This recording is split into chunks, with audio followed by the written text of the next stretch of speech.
अस्सलाम वालेकुम वरहमतुल्लाहि वबरकातुहू। पुख्तो या उर्दू د ښایسته ګیګامال د ښایسته فرنٹ سایډ چې کوم دی د هغې یو ډېر مزیدار تصویر دی او زما په خیال باندې ان سایډ خو چونکې لیډیز دي او خلک ډېر زیات دي نو هغې به خفه کېږي نو په دې وجه باندې ما د ان سایډ پکچر وانغښتو. پراپر ښایسته کار پارکینګ په دې کې موجود دی او بیا پکې چې کوم دی نو مزیدار هر یو شی موجود دی، هر یو فیسیلیټي موجود ده. بیا که وګورئ نو دې کې سموکینګ ایریا پراپر ځای جوړ شوی دی سیکورټي لپاره که ته سموکینګ کول څوک غواړي او د هغې نه علاوه چې کوم دی نو هر یو شی په ډېر خوبصورته شکل کې او ډېر مزیدار ایریا کې موجود دی. دا به زه تاسو ته صرف دا ښیم چې دې کې چې کوم دی نو دا په پینډۍ کې په لاهور مین روډ باندې دی او ډېر کولو ځای دی او د خوراک څیزونه او د کتو تقریبا هر یو فیسیلیټي دلته کې چې کوم دی نو هغه موجود ده او دنیا چې خلک دې ته راځي او هغه خلک چې کوم مطلب اسلام آباد خوښوي نو هغې کې زیاتتر خلک چې کوم دی نو هغې دلته کې راځي او دلته کې خپل ضروریات او سهولیات چې کوم دی هغه هغې ته اویلیبل دي او هغه دلته کې دي دغه کوي ترلاسه کوي. اوس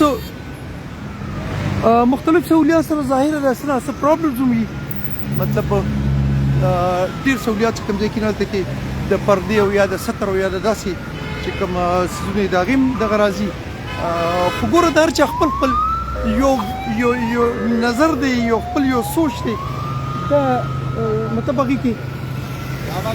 زه دا ووایم زه نه کوم ته کې د دې روډ د بل سایډ ته ځم نو نه به زه ویو به ماته پوره راښکاره شي. دا دې وخت کې چې کوم دی نو زه چې کوم ځای کې ولاړ یم دا لاهور ته تلو والا روډ دی زما په فرنټ سایډ باندې او زما دې سایډ ته چې تاسو وګورئ کوم سایډ دی دا زما لیفټ سایډ دی چې لیفټ سایډ ته وګورئ دا د ګیګامال یو ډېر ښایسته مزیدار شکل او ډېر ښکلې تصویر چې زما سپیشلی زه بیا راویم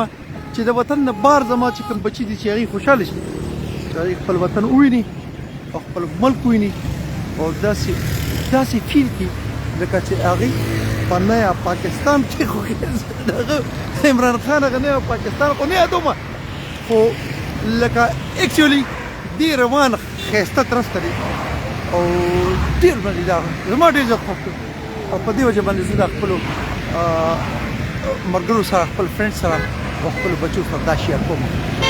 یہ جہاں پر میں موجود ہوں یہ ہے راولپنڈی کا ایریا اور راولپنڈی کا ایریا جو ہے اس میں گیگامال کا جو ایک بہت بڑا مال ہے اس میں ہر چیز موجود ہے اور خوبصورت بہت زیادہ ہے. بچے بوڑھے لڑکے لڑکیاں سب یہاں پہ آتے ہیں. کھانے کا بندوبست یہاں پر موجود ہے. ہر چیز خوبصورت انداز میں موجود ہے. کار پارکنگ کی سہولت کافی ساری ہے لیکن پھر بھی لوگ جو ہے وہ گاڑیاں روڈ کے اوپر پارک کرتے ہیں اور لیکن پھر بھی دیکھیں ہر جگہ کچھ نہ کچھ کمی کوتاہی موجود ہے جو ساتھ ساتھ ہم اس کو اگنور کرتے رہیں گے. لیکن اسپیشلی اس کا فرنٹ سائڈ مجھے بہت پسند آیا کیونکہ یہ اس کا جو لک ہے بہت ہی خوبصورت ہے. سامنے اس کا جو مین گیٹ ہے جس پر گیگامال لکھا ہوا ہے آپ کو نظر آئے گا. اس کے علاوہ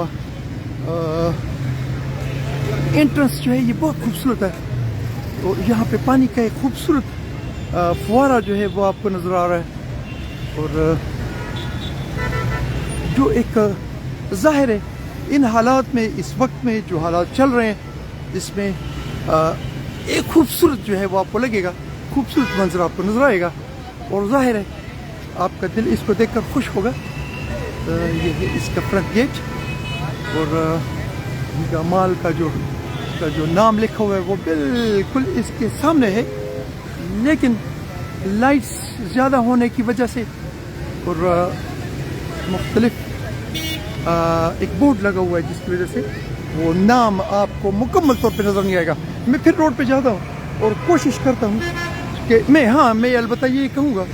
کہ یہ جو سامنے کا ایریا ہے یہ بیسیکلی ہمارا یہ روڈ کا ایریا ہے. یہ اس گیگا مال کا اپنا ایریا نہیں ہے جو سامنے نظر آ رہا ہے, لیکن پھر بھی اس کو تجاوزات کر کے اس کو بند کیا گیا ہے, جس کو بند ہی ہونا چاہیے, کھلا ہونا چاہیے تاکہ لوگوں کے آنے جانے کے لیے آسانی ہو. اب تو بہت سارا خیال رکھیں, مجھے دعا میں یاد رکھیں. جزاک اللہ. السلام علیکم.